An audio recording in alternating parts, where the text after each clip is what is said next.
Eu comecei tudo isso com muita filosofia, né? Com muita querendo salvar o planeta. No final das contas, você precisa pagar a conta, entendeu? Pagar a conta. Então, café é bom negócio? Excelente. Só que uma coisa é um empresário, porque se você focar só em qualidade, você não vai vender melhor seu café. O que adianta você fazer um melhor café e ter 5 sacos de café?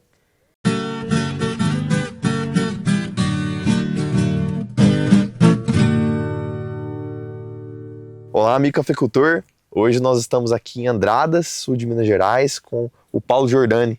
Muito obrigado por ter nos recebido. O Paulo é um cafeicultor que comercializa o próprio café. E hoje ele vai trazer para nós algumas informações, alguns pulos do gato, para que você possa vender melhor o seu café. Mas antes disso, a gente precisa conhecer um pouco melhor a respeito do Paulo. Paulo, conta pra gente um pouco da sua trajetória, como você começou a trabalhar com café. Eu comecei com café eu sou técnico agropecuária, né? Fiz colégio agrícola em Muzambinho, Escola Agrotécnica Federal de Muzambinho. E então entrei em 96 lá no colégio. E aí em 98 eu pedi um pedaço de terra aqui para minha avó, para mim começar um projeto de agricultura orgânica, né? E começou com café. E a partir dessa trajetória aí de produção de café, nós começamos a fazer cafés especiais, né? Entender, na verdade, na época não falava nem café especial, falava café gourmet, né? Café gourmet, café tinha uma classificação, café superior, café inferior, café gourmet, que era o mais conhecido. Nós tivemos aqui o Rainforest, o orgânico, o fair trade, começamos a ter diferentes tipos de certificação. Então, nesse processo todo, a gente começou a validar experiências de agricultura orgânica, agricultura natural, café especial. E aí, em 99, eu entro na faculdade de agronomia, né? E nesse período também, eu já comecei a adquirir algumas experiências e comecei a fazer consultoria em algumas propriedades aqui na região, né? Ouro Fino, em Pinhal, Espírito Santo Pinhal, Poços e Andradas também, algumas propriedades de café em Bitura, de café orgânico e especial. Por que desde cedo você focou em qualidade? Eu comecei tudo isso com muita filosofia, né? Com muita querendo salvar o planeta, querendo, né, ajudar a comunidade, né? A gente envolvia muito a comunidade aqui na época com esses projetos. Só que o que vai acontecendo? No final das contas, você precisa pagar a conta, entendeu? Pagar a conta. E uma coisa que eu aprendi em cafeicultura, e aí eu tô falando sim de como vender melhor o café, são várias coisas, e uma delas é entender o caminho que você está seguindo. Porque se você focar só em qualidade, você não vai vender melhor o seu café, né? Os cafés mais consumidos no mundo são os cafés normais, entendeu? Qualidade, eu adoro café especial, introduzi café especial em um monte de lugar, vendo café especial, produzo café especial.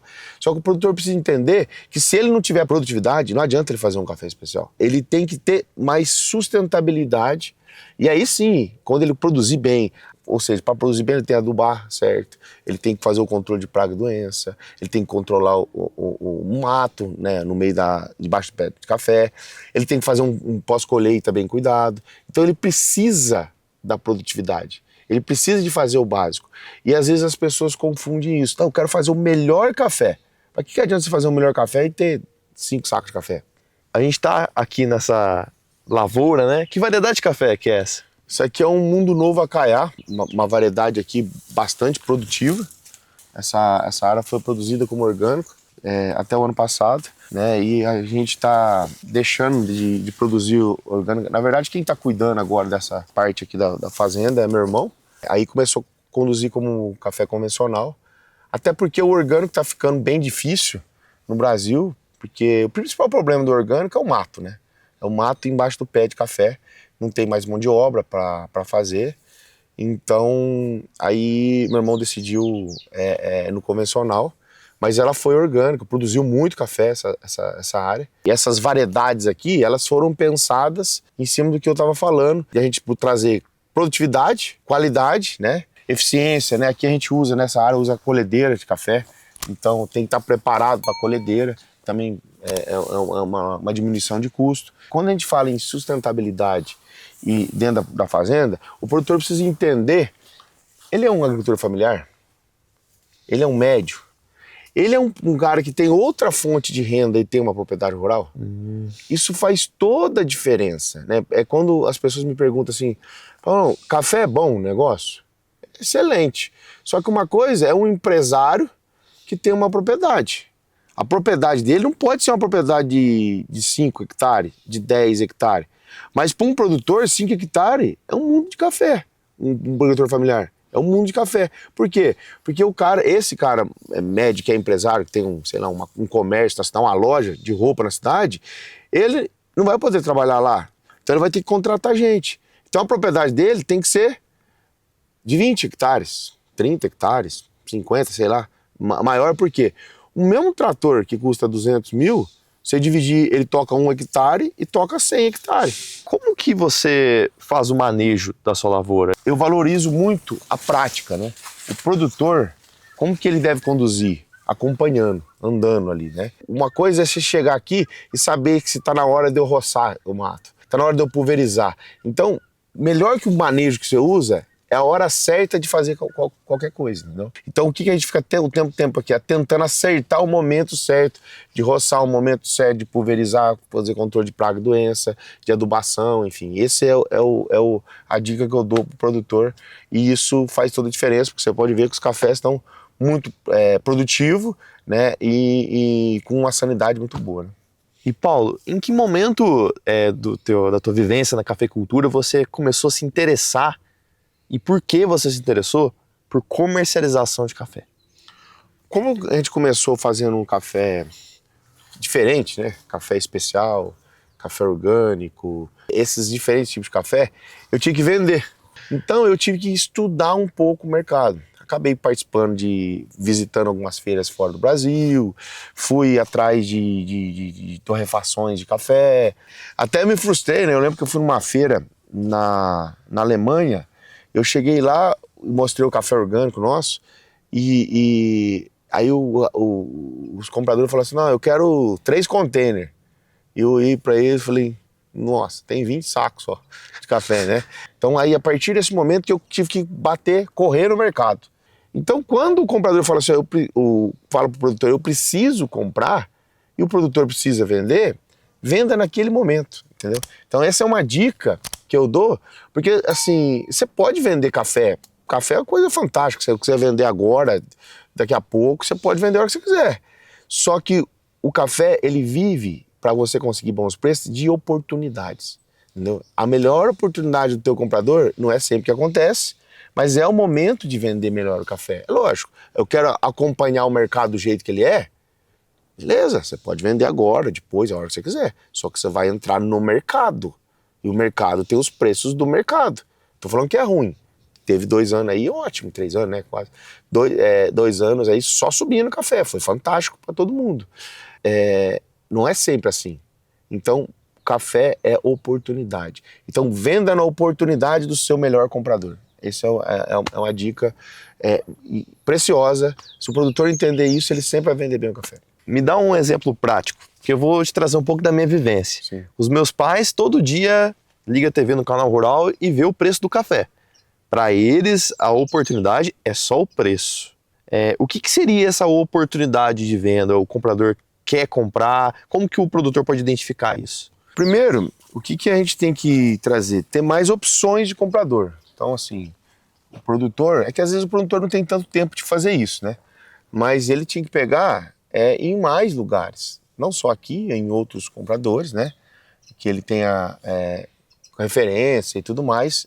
Por exemplo, eu ofereci para comprar cafés para alguns produtores, e nesse dia tinha um comprador que estava precisando, lá fora, né, acho que era na Alemanha, estava precisando do café, e ele pagava bem mais que o mercado, tipo, dando 150, 100 reais a mais que o mercado. Nesse dia, inclusive, o café já estava 2.500 ainda. Tava 2.500, não, tava 2.300, a gente conseguia pagar aí, sei lá, 2.450, 2.500, uma coisa assim. Então, primeiro o relacionamento, é conhecer outros compradores, né, andar, né, e outra alternativa é estar atento a essas oportunidades, conversando com os seus melhores compradores. Agora a gente veio conhecer, como eu disse, né? O Paulão, ele é tanto produtor quanto comercializador de café. Então ele também tem um armazém, né? Então o produtor já deve estar entendendo onde eu tô, né? Eu tô numa mesa de prova, tem um torrador no fundo. E Paulo, qual que é o ponto de atenção que o nosso amigo cafeicultor tem que ter quando chega nesse momento? O café é um produto diferente de qualquer outro, que ele tem muitas variáveis, tanto de análise de qualidade quanto de outras coisas, né? Você pega, por exemplo, uma soja, um milho, ele tem 3 análises. E o café não, tem várias. Essa é uma parte muito importante dentro da comercialização. E é aqui que a gente vende o café, na verdade. É aqui que a gente vende o café. Por isso que a gente pede, às vezes, pro produtor trazer uma amostra real, realmente que tem do café, porque se eu levar uma amostra que não é real e na hora de for entregar o café, nós vamos frustrar o cliente, nós vamos fazer uma comercialização da forma que deve ser feita. No momento da comercialização, com o preço do café que nós temos hoje, temos tido nos últimos anos, quem está se beneficiando mais? O comprador, o comercializador ou o produtor? E eu quero te perguntar isso porque você é os dois, né? Quando a gente caminha, vivencia toda a cadeia do café, você começa a enxergar todos os lados. Uma coisa que eu lembro, quando eu sou agrônomo, né? Eu era consultor de fazenda, eu batia muito na tecla, defendia todos os produtores com aquela conta das xícaras. Um quilo de café faz 130, 140 xícaras, né? Aí você pega isso vezes 60 quilos, 60 não, porque vira 50, né? Quando você torra, você perde 20%, 18, 20% por saco. Faz a conta, nós estamos falando aí de 8 mil, 7 mil xícaras por saca, né? Vezes R$7 uma xícara aí de café expresso, que a gente tem de hoje, nós estamos falando de quase 55, quase 60 mil reais por saca. Aí o produtor fala, não, mas eu estou vendendo minha saca 2.500, 2.300, o comercializador está ganhando coisa.